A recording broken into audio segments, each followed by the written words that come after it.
देहरादून में हुआ खाद्य सुरक्षा एवं औषधि प्रशासन विभाग के नए भवन का लोकार्पण। सीएम धामी ने किया लोकार्पण। स्वास्थ्य मंत्री और वन मंत्री भी रहे कार्यक्रम में मौजूद।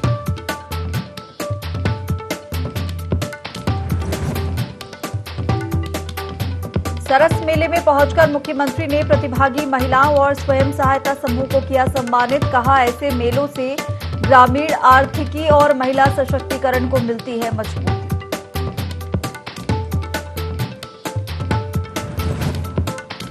स्वदेश टूरिज्म कॉन्क्लेव में पर्यटन मंत्री सतपाल महाराज ने किया प्रतिभाग। कहा, पीएम मोदी के नेतृत्व में आगे बढ़ रहा देश।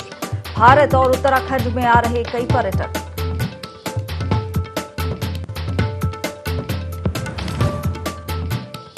यूपी पुलिस की दबंगई आई सामने। बिना उत्तराखंड पुलिस की जानकारी के काशीपुर में की छापेमारी। छापेमारी के दौरान बीजेपी नेता की पत्नी को लगी गोली। महिला की मौत से भड़का जनाक्रोश।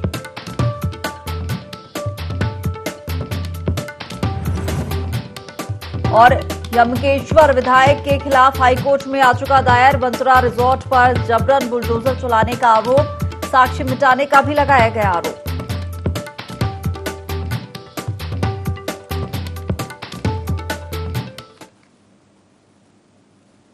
नमस्कार, बहुत स्वागत है आपका देवभूमि लाइव के इस खास बुलेटिन में। मैं हूं आपके साथ हिमांशा मेहता। बुलेटिन की शुरुआत करेंगे बड़ी और अहम खबर के साथ। उत्तराखंड के सीमांत गांव माणा से वाइब्रेंट विलेज प्रोग्राम की शुरुआत आज पीएम कर सकते हैं।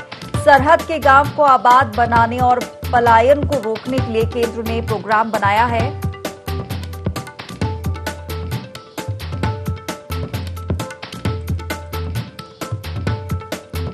सूत्रों के मुताबिक दीपावली के आसपास 21 अक्टूबर को उत्तराखंड आ सकते हैं पीएम। चीन सीमा से सटे देश के अंतिम गांव माना में जनसभा को भी संबोधित कर सकते हैं पीएम नरेंद्र मोदी। बाबा केदार और बद्रीनाथ में दर्शन के बाद सीमांत गांव माणा में जा सकते हैं। तो सरहद के गांव को आबाद करने और आपको बता दें कि सूत्रों के मुताबिक दीपावली के आसपास 21 अक्टूबर को उत्तराखंड आ सकते हैं पीएम। साथ ही इससे पलायन को रोकने में मदद मिलेगी। ज्यादा जानकारी के साथ हमारे प्रिंसिपल करस्पॉन्डेंट कैलाश बिष्ट जुड़ गए हैं। कैलाश, उत्तराखंड के सीमांत गांव माणा से वाइब्रेंट विलेज प्रोग्राम की शुरुआत कर सकते हैं पीएम। कब ये कार्यक्रम होना है, क्या तैयारियां की गई हैं? देखिए, वाइब्रेंट विलेज प्रोग्राम जो है ये बहुत ही महत्वपूर्ण प्रोग्राम है जो केंद्र द्वारा यहाँ पर प्रोग्राम किया जा रहा है, शुरू होने जा रहा है। और इस प्रोग्राम के तहत जो बॉर्डर पर जो गांव हैं, चाहे वो चीन से यहाँ सटे हुए बॉर्डर्स हों या फिर नेपाल देश से सटे हुए बॉर्डर्स हों, इन तमाम गांवों को इस तरह के प्रोजेक्ट चलाने से उन गांवों में एक तो सुविधाओं का यहाँ पर बढ़ावा देना है, वहाँ पर संसाधनों को बढ़ावा देना है, चाहे वो सड़क मार्ग हो, शिक्षा हो या फिर स्वास्थ्य हो। इन तमाम चीज़ों को वहाँ पर डेवलप करना है ताकि जो सीमांत क्षेत्र में जो लोग रहते हैं वो लोग वहाँ से पलायन ना करें। उसके साथ ही जो रोजगार के अवसर हैं, उन रोजगार के अवसर को पैदा करना भी इस प्रोग्राम के तहत एक बहुत ही महत्वपूर्ण कदम माना जा रहा है।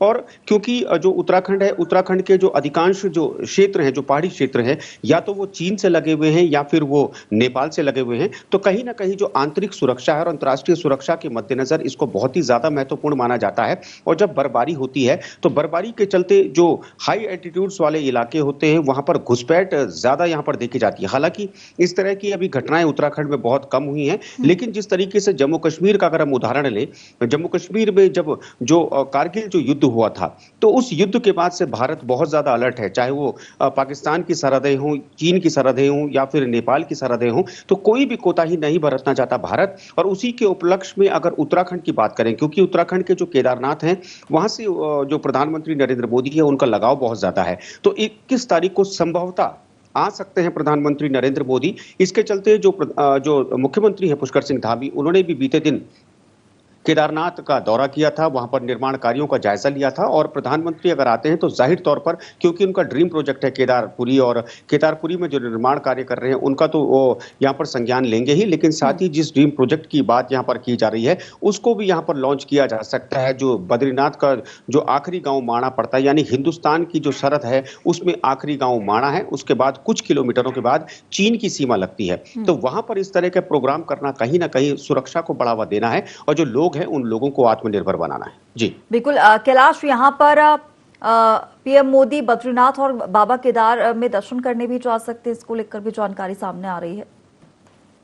बिल्कुल केदार बाबा के जैसे मैंने आपको बताया कि केदारनाथ में पहले भी आ चुके हैं प्रधानमंत्री नरेंद्र मोदी और वहां पर जो योग साधना भी उन्होंने की थी जिसके चलते वो गुफा बहुत प्रचलित हुई थी, वहां पर पूजा अर्चना भी उन्होंने की थी। तो जाहिर तौर पर केदारनाथ अगर आते हैं तो केदारनाथ में पूजा अर्चना तो करेंगे ही, दर्शन भी करेंगे और साथ ही अगर बद्रीनाथ भी जाते हैं तो बद्रीनाथ में भी पूजा अर्चना का कार्यक्रम होगा। और उसके बाद जो वाइब्रेंट विलेज जो प्रोग्राम है उसके तहत माणा गांव से जब इसकी शुरुआत करेंगे तो वहां पर ये भी यहाँ पर बातें सामने आ रही है कि वहां पर जनसभा को भी संबोधित कर सकते हैं, जिसको लेकर इस वक्त तैयारियां पूरी तेज हो चुकी हैं। बस अगर मौसम अगर साथ देता है तो मौसम के अनुरूप ही प्रधानमंत्री का जो कार्यक्रम होगा उसको प्रस्तावित किया जाएगा। कैलाश, ये भी जानना चाहूंगी, जो ये प्रोग्राम यहाँ पर बनाया जा रहा है, क्या इसको लेकर तमाम जो जानकारी जुटानी चाहिए, जो रणनीति, जो प्लानिंग की जरूरत है, क्या वो भी हो गई है अभी तक? हाँ बिल्कुल, देखिए प्रधानमंत्री का जब भी कोई दौरा होता है तो जाहिर तौर पर जो स्पेशल टास्क फोर्सेस होती हैं, जो स्पेशल जो एसपीजी जो ग्रुप्स होते हैं उनकी तैनाती पहले ही हो जाती है, उन पर पहले ही शेड्यूल आ जाता है। और जिस तरीके से जो मुख्यमंत्री पुष्कर सिंह धामी है उनका जो केदारनाथ दौरा था तो उससे साफ तौर पर कहीं ना कहीं जो सूत्र थे वो बता रहे थे कि प्रस्तावित दौरा है। हालांकि अभी पुष्टि नहीं हुई है दौरे की, लेकिन हाँ तैयारियां पुरजोर तरीके से यहाँ पर हो चुकी हैं, चाहे वो बीजेपी संगठन की हम बात करें या फिर सरकार के स्तर की बात करें या फिर जो केंद्रीय जो एजेंसियां हैं जो प्रधानमंत्री की सुरक्षा में तैनात रहती हैं, उन सब की ड्यूटी है। एसपीजी ग्रुप यहां पर तैनात होगा और यहां पर जो आंतरिक सुरक्षा को लेकर जिस तरीके से हम बात कर रहे हैं, क्योंकि प्रधानमंत्री नरेंद्र मोदी है, बहुत ही यहां पर बहुत ही सुरक्षा का घेरा उनका अक्सर रहता है, क्योंकि जिस तरीके से यहां पर बहुत ही प्रख्यात है नरेंद्र मोदी, न सिर्फ हिंदुस्तान में बल्कि पूरे विश्व में, तो वो टारगेट पर रहते हैं। तो ऐसी टारगेट को हटाने के लिए और सुरक्षा को बढ़ावा देने के लिए पुरजोर तरीके से यहां पर तैयारियां पुख्ता हो चुकी है। बिल्कुल, चलिए कैलाश बने रहिएगा हमारे साथ, आगे और भी जानकारी आपसे लेंगे। चलिए और अब रुख करेंगे अगली बड़ी खबर की ओर, जो उधम सिंह नगर से मिल रही है, जहां उत्तराखंड में यूपी पुलिस पर हत्या का मुकदमा दर्ज हुआ है। यूपी पुलिस के अफसरों, जवानों पर हत्या का मुकदमा दर्ज हुआ है। यूपी पुलिस पर बीजेपी नेता की पत्नी की हत्या का आरोप लगा है। मुरादाबाद पुलिस उत्तराखंड के जसपुर में छापा मारने गई थी। उत्तराखंड पुलिस को इसकी जानकारी नहीं दी गई थी। स्थानीय लोगों ने यूपी पुलिस पर हत्या का आरोप लगाया है। जसपुर के बीजेपी नेता गुरताज की पत्नी की हत्या हुई है, तो यहाँ पर आरोप लगा है उत्तराखंड पुलिस को कोई जानकारी नहीं दी गई थी। यूपी पुलिस पर बीजेपी नेता की पत्नी की हत्या का आरोप लगाया गया है।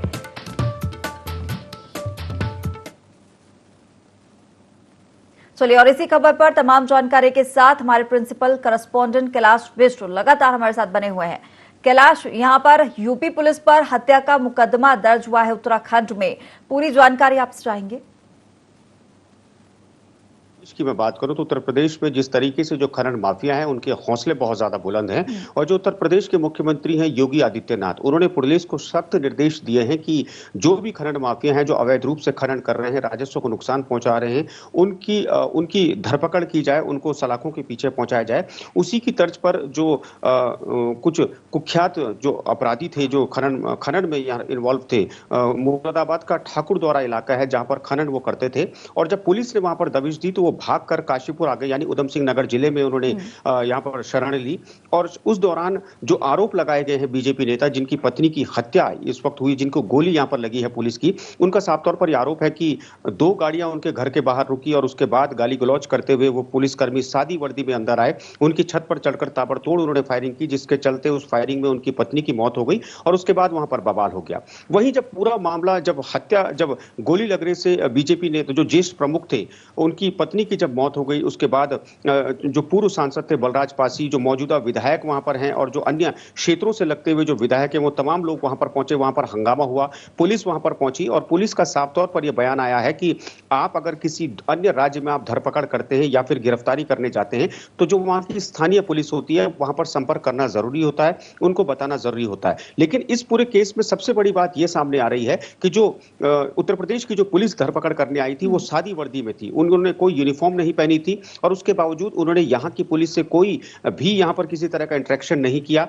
साथ ही यहाँ पर पुलिस को इन्फॉर्म भी नहीं किया, जिसके बाद वो जबरन एक घर में घुसे, जो आरोप यहाँ पर लगाए जा रहे हैं। और जबरन घुसने के बाद मारपीट यहाँ पर की गई, जो स्थानीय लोग थे, मारपीट करने के साथ ही जब वहां पर फायरिंग हुई तो फायरिंग के दौरान ही बीजेपी के जो नेता हैं, जो ज्येष्ठ प्रमुख है, जिनके घर में ये पूरी वारदात हुई, उनकी पत्नी इस पूरे मामले में उनकी मृत्यु हो गई और उसके बाद ये बवाल हो गया। उत्तराखंड की पुलिस ने यहाँ उत्तर प्रदेश के पुलिस कर्मियों को पकड़ा, लेकिन सबसे बड़ी बात यह है कि वो सभी लोग भागने में कामयाब रहे। और वहीं अब उत्तर प्रदेश की जो पुलिस है उसका ये कहना है कि उत्तराखंड की पुलिस और उत्तराखंड के जो लोग थे, जो घटना में इन्वॉल्व थे, उन लोगों द्वारा फायरिंग की गई है। जबकि जो मृतक है, मृतक की पति का साफ तौर पर कहना है कि वो एक प्रतिष्ठित व्यक्ति है, ज्येष्ठ प्रमुख है, लिहाजा उनके द्वारा और उनके लोगों द्वारा किसी भी तरह की अप्रिय घटना नहीं की गई। जब पुलिस वालों को उन्होंने उत्तराखंड पुलिस के सुपुर्द किया था तो उस वक्त तो बिल्कुल ठीक थे, उस वक्त किसी तरह की खरोच नहीं थी। तो ये तमाम चीजें हैं जो निकल कर अब सामने आ रही हैं और अब दो जो प्रदेश हैं, दोनों प्रदेशों की पुलिस अपने अपने बयानों को लेकर आमने सामने है। जी,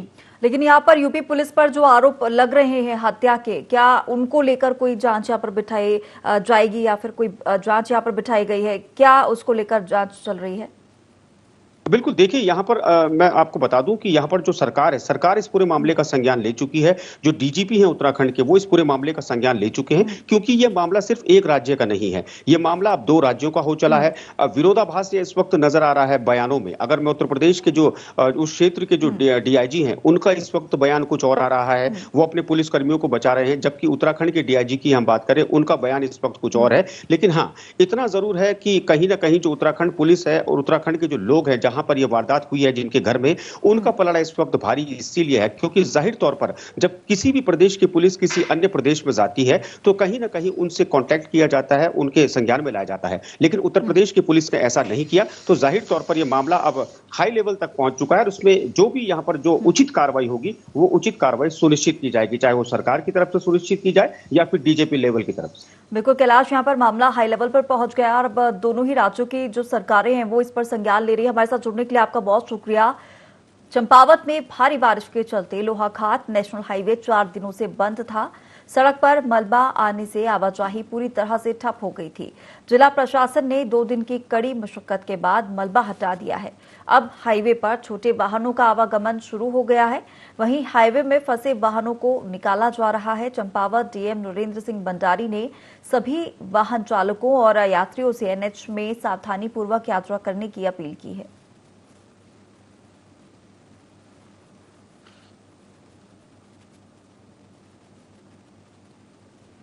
मसूरी में आगामी त्योहारों के मद्देनजर मसूरी थानेदार ने व्यापारियों के बीच बैठक ली।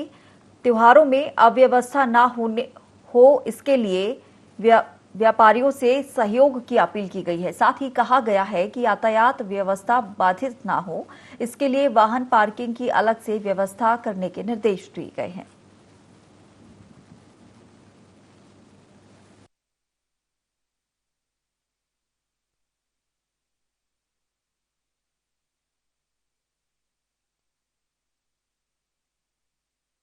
मसूरी पुलिस विभाग द्वारा कोतवाली प्रभारी निरीक्षक श्री दिग्पाल सिंह कोहली जी ने के दिशा निर्देश पे एक बैठक बुलाई गई, जिसमें दिवाली और आगामी त्योहारी सीजन पर खासकर लंडौर बाजार, कुलरी बाजार, लाइब्रेरी बाजार के बारे में किस प्रकार से बाजार सुचारू रूप से चलें, किस प्रकार से नागरिकों को और पर्यटकों को दिक्कत ना हो और किस प्रकार से व्यापारियों के व्यवसाय बढ़े, इस पे चर्चा हुई।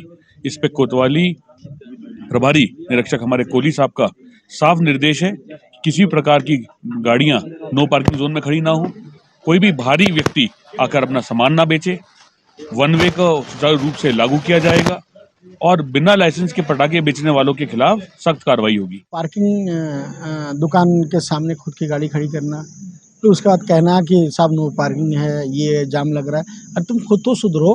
जो आपके लंडौर जो इलाका है, ये सबसे ज़्यादा जाम इनकी वजह से होता है। आज मैंने खुले शब्दों में कहा कि नहीं मानेंगे तो खुले शब्दों में कार्रवाई करूंगा। हम पुलिस वाले किसके लिए हैं? जनता के लिए। अगर जनता से बात नहीं करेंगे, उनकी नहीं सुनेंगे, तो हमें कैसे पता चलेगा कहाँ सही है? पर हाँ, असर हो रहा है। उधम सिंह नगर के किच्छा में महिलाओं ने सड़कों पर उतरकर जोरदार हंगामा किया। एक माह से कॉलोनी में हुए जलभराव के खिलाफ ये विरोध प्रदर्शन किया गया। देवरिया टोल प्लाजा पहुंचकर महिलाओं ने अधिकारियों के खिलाफ नारेबाजी की और 10 दिन के अंदर समस्या का समाधान करने की मांग की। वहीं इस पर अधिकारियों ने जल्द ही कार्रवाई का भरोसा दिया है।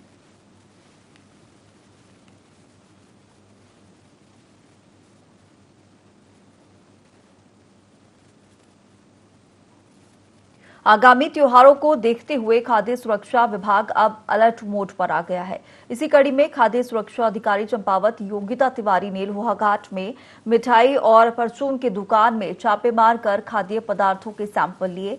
साथ ही व्यापारियों को एक्सपायरी माल न बेचने और अच्छी कंपनियों का सामान बेचने के लिए निर्देशित किया।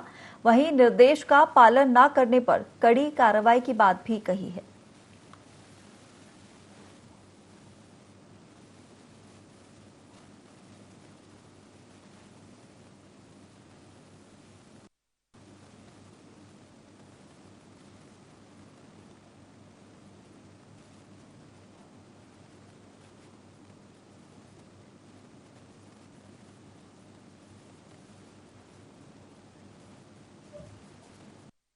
त्योहार के दृष्टिगत लगातार खाद्य सुरक्षा विभाग की ओर से अभियान चलाया जा रहा है और अभियान चला करके इसमें दुकानों से सैंपलिंग भी की जा रही है और साथ में चेकिंग की जा रही है। जनरल स्टोर्स के लिए हमने इंस्ट्रक्शंस दिए हुए हैं कि वो अपने स्टोर्स में, अपने प्रतिष्ठानों में ब्रांडेड सामान को रखेंगे। किसी भी प्रकार का एक्सपायरी सामान विक्रय करते हुए नहीं मिलने चाहिए और कार्रवाई के दौरान अगर कुछ भी अनियमितता पाई जाती है तो उनके खिलाफ कार्रवाई की जाएगी।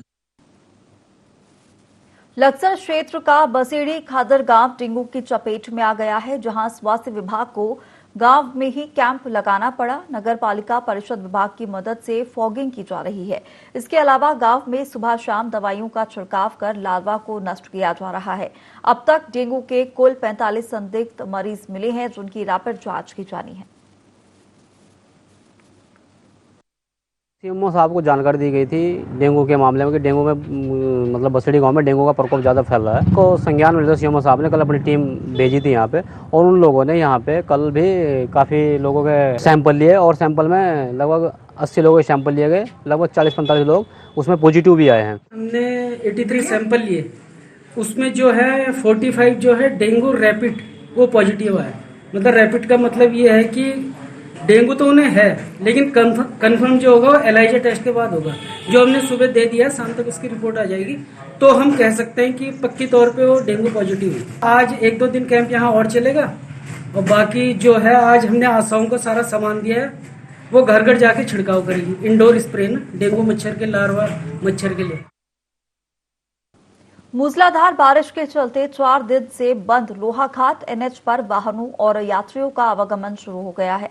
कड़ी मशक्कत के बाद कर्मचारियों ने मलबा और गिरे हुए पेड़ों को हटाया। वहीं आवागमन शुरू होने से यात्रियों और वाहन चालकों ने राहत की सांस ली है। बता दें कि हाईवे बंद होने से फंसे हुए यात्री भूखे प्यासे बैठे रहे और हाईवे खुलने का इंतजार करते रहे।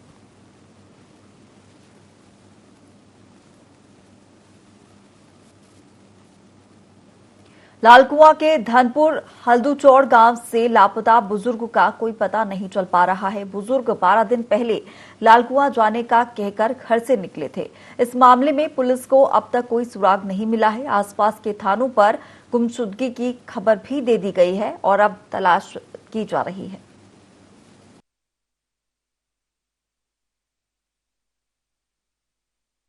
मोहन चंद जी हैं, वो लापता हैं। तो उनके परिवार वाले ने तहरीर दी थी, तो उस तहरीर को 19 तारीख को गुमशुदगी में मुकदमा दर्ज किया गया है और पुलिस की टीम और जो परिवार वाले हैं वो लगातार उनको ढूंढ रहे हैं। क्योंकि वो फ़ोन अपना घर पे छोड़ रहे हैं, इसलिए फ़ोन घर पे छोड़ गए हैं और बाकी जितने भी रिश्तेदार हैं तो वहाँ से तो सूचना अभी तक तो नहीं मिल पाई है और उसमें पुलिस भी और जो उनके परिवार वाले हैं सब लोग मिलके उनको उनकी तलाश में लगे हैं और कोशिश है कि जल्दी उन्हें ढूंढ लिया जाएगा। लोहाघाट के बीईड संकाय का महिला छात्रावास पिछले 7 वर्षों से बंद पड़ा हुआ है, जिस पर कॉलेज में पढ़ने वाली छात्राओं को हॉस्टल में रहने की सुविधा नहीं मिल पा रही है। हॉस्टल बंद रहने की वजह से जर्जर हो चुका है। दूरदराज के क्षेत्रों से पढ़ने आने वाली छात्राओं ने कॉलेज प्रबंधन से जल्द हॉस्टल खोलने की मांग की है। छात्राओं का कहना है कि कॉलेज में हॉस्टल होने के बावजूद भी उन्हें हॉस्टल की सुविधा नहीं मिल पा रही है, जिस कारण उन्हें महंगे किराए के कमरे लेकर रहना पड़ रहा है। वहीं कॉलेज की प्राचार्य डॉक्टर संगीता गुप्ता ने बताया कि इस सत्र में वे दूर दराज के क्षेत्रों से आने वाली गरीब घर की छात्राओं के लिए हॉस्टल की सुविधा देने जा रही हैं। एडमिशन समाप्त होने के बाद बीएड की छात्राओं के अलावा अन्य संकायों में पढ़ने वाली छात्राओं को भी हॉस्टल की सुविधा उपलब्ध कराई जाएगी। काफी लंबे समय से ये हॉस्टल खाली चल रहा था। जब से बना है तब से शुरू में कुछ बच्चे आए थे, लेकिन उसके बाद कुछ उनको यहाँ पर जब पास आउट हो गए तो वो चले गए, उसके बाद नहीं आया। उसके बाद एपटेक वगैरह कुछ ऐसे कार्यवाही, कुछ ऐसी गतिविधियां एपटेक से चली और उसके बाद भी ये सब खाली पड़ा रहा उसके बाद। लेकिन जब से मैं आई हूँ मैं प्रयासरत हूँ कि इस वर्ष में कुछ लड़कियां जो बाहर से आती हैं उन्हें रूम देना पड़ता है और वो हमारे हॉस्टल में आकर रहें। बहुत ही मिनिमम प्राइसेस पे रेंट पर हम उनको देना चाहेंगे ताकि थोड़ी सी मेंटेनेंस कॉस्ट निकल आए। बीएड के बच्चों के भी एडमिशन अगले माह होंगे, तो या तो उनमें से या हमारे यहाँ की महाविद्यालय की छात्राएं रहें, उन्हें कोई असुविधा नहीं होने देंगे हम। उत्तराखंड के पिथौरागढ़ जिले में अभी भी कई इलाके ऐसे हैं जहां 5G के इस दौर में प्राथमिक संचार सेवा तक नहीं है। इन इलाकों में रहने वालों को अपना संदेश दूसरों तक पहुंचाने के लिए काफी संघर्ष करना पड़ता है, लेकिन अब संचार सेवाओं से वंचित लोगों को जल्द ही नेटवर्क की सुविधा मिलेगी। बीएसएनएल जल्द ही 4G सुविधा के 245 टावर लगाने जा रहे हैं। टावर लगाने के संबंध में बीएसएनएल के आला अधिकारियों के साथ डीएम की बैठक हो चुकी है। पिथौरागढ़ के जिलाधिकारी डॉक्टर आशीष चौहान के मुताबिक टावर लगाने के संबंध में बीएसएनएल के आला अधिकारियों के साथ बैठक हो चुकी है, जिसमें ऐसे इलाकों की प्रॉपर लिस्ट बनवाई जा रही है ताकि नेटवर्क से वंचित सभी इलाके कवर कर लिए जाएं।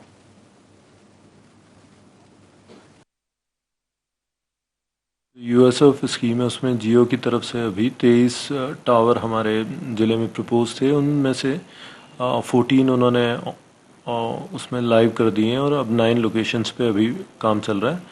सिमिलरली यूएसएफ स्कीम में बीएसएनएल के लिए भी ये मैंडेट है कि वो उन सारे गाँवों को कनेक्टिविटी दे जहाँ पर अभी नेटवर्क नहीं है और 4G कनेक्टिविटी दिया जाना है अगले 1.5 साल में या अगले 500 दिनों में उन्हें ये टारगेट कंप्लीट करना है। तो उसी क्रम में एक बैठक हुई थी और कंटिन्यूसली जो हमारी जिला स्तरीय समिति उसके माध्यम से रिव्यू करते हुए नेटवर्क कनेक्टिविटी के इशू को जल्दी से जल्दी इस इशू को एड्रेस करते हुए कनेक्टिविटी दी जाएगी। रुद्रप्रयाग की नरकोटा ग्राम पंचायत में पिछले 2 दिनों से रेल परियोजना का काम बंद पड़ा है, जिसके बाद परियोजना के मुख्य प्रबंधक अजीत सिंह यादव ने आंदोलन कर रहे ग्रामीणों से मुलाकात की, जहां ग्रामीणों ने टनल विस्फोट से आवासीय भवनों को हुए नुकसान का मुआवजा देने की मांग की है, जिसके जवाब में सीपीएम अजीत सिंह यादव ने कहा कि जल्द कमिश्नर के साथ बैठक कर समस्या का समाधान किया जाएगा। ग्राम पंचायत के मुख्य बाजार को पुनर्स्थापित करने के लिए प्रस्ताव भेजा जाएगा। सीपीएम ने मुआवजा दिए जाने और क्षतिग्रस्त मार्गों का निर्माण करवाए जाने की बात कही है।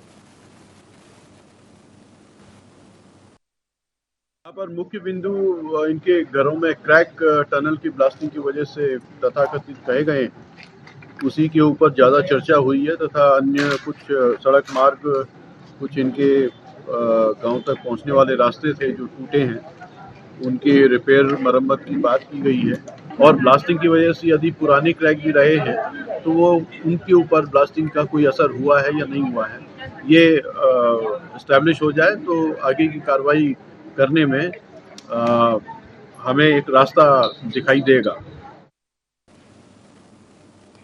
फिलहाल इस बुलेटिन में इतना ही। आप बने रहिए IND 24 के साथ।